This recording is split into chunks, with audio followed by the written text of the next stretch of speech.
Senhor Presidente, senhores deputados, senhor Ministro, senhores Secretários de Estado. Antes de mais, cumprimento os senhores membros do Governo. O senhor Ministro não respondeu a nada sobre a Caixa e é lamentável. O senhor Ministro anda a brincar à Caixa, só que isto não é um jogo de monopólio, porque nós estamos a falar da vida das pessoas, dos trabalhadores da Caixa e dos clientes da Caixa. O senhor Ministro está no Governo, é acionista da Caixa. E os deputados aqui têm o dever de fiscalização. E o senhor Ministro o dever de nos responder. Por isso, volto a perguntar, aliás, como sugeriu o senhor Secretário de Estado dos Assuntos Parlamentares, o que é que negociou com a Caixa, com os seus administradores? Existe um acordo escrito? Qual é o teor desse acordo? Senhor Ministro, como é que o senhor Ministro responsabilizou o Governo, que é acionista da Caixa, perante os administradores da Caixa? Os deputados têm direito de saber, porque os portugueses têm direito de saber. Até porque o tema da Caixa, senhor Ministro, é muito relevante para o orçamento, contrariamente ao que anda a tentar dizer. Foi confirmado ontem aqui pelo Conselho das Finanças Públicas que a capitalização da Caixa pode ter um impacto significativo no orçamento. E por isso, a ausência de resposta só contribui para aumentar a incerteza. E eu repito a pergunta que fez o meu colega: quando é que vai ser feita a capitalização da Caixa?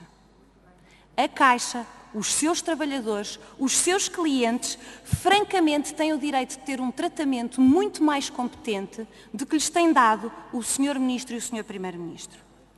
E agora falar sobre o crescimento. O PSD está obviamente contente que o PIB tenha acelerado no terceiro trimestre. É uma boa notícia e nós só temos pena é que o Governo tenha tão poucas boas notícias para dar. Registamos também que o crescimento do terceiro trimestre, segundo a informação do INE, se deve à procura externa líquida, que foi sempre uma aposta do PSD. Nós acreditamos, e foi esse o programa que validámos junto dos portugueses, e o senhor Ministro acabou de citar várias das nossas palavras nesse sentido, que o crescimento sustentável requer um aumento da competitividade das empresas portuguesas, para elas poderem continuar a ser competitivas nos mercados internacionais e darem-nos muitas alegrias.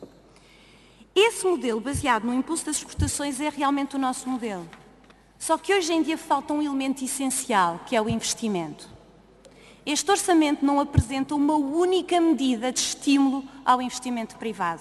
Só o enxota com impostos sobre impostos que afetam a atividade produtiva e causam instabilidade fiscal. E, nesse sentido, os dados das contas nacionais do terceiro trimestre não nos deixam muito tranquilos, senhor Ministro, porque mostram que o contributo da procura interna para o crescimento foi negativo. Pelos vistos, o vosso modelo que se baseava na recuperação da procura interna, na realidade, falhou. Mas nós esperamos que o crescimento possa ser sustentado, porque realmente seria fundamental para o país. E agora uma palavra sobre o modelo da suposta consolidação orçamental. Senhor Ministro, o senhor cumpre apenas, e no limite dos limites, os requisitos mínimos e depois lança foguetes, porque consegue que Bruxelas aprove o orçamento.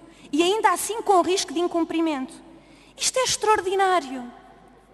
O que o senhor faz é apenas o mínimo dos mínimos que se exige de um governo que não está em situação de emergência nacional. Não há visão de futuro. Não somos nós que dizemos. Foi o Conselho das Finanças Públicas que o disse. Não há visão.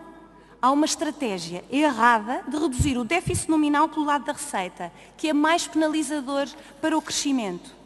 As medidas de caráter permanente servem para corrigir quase na sua totalidade os efeitos das medidas de 2016. Portanto, andam a correr atrás do prejuízo, senhor Ministro.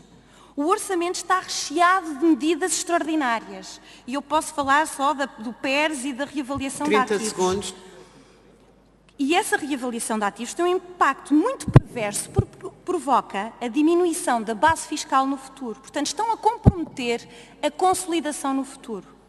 Em suma, Sr. Ministro, isto é o orçamento da navegação à vista, da falta de visão e da penalização do investimento. E o país merece muito mais. Muito obrigada, Sr. Muito obrigada, Sra. Deputada. Sr. Deputado João Galamba.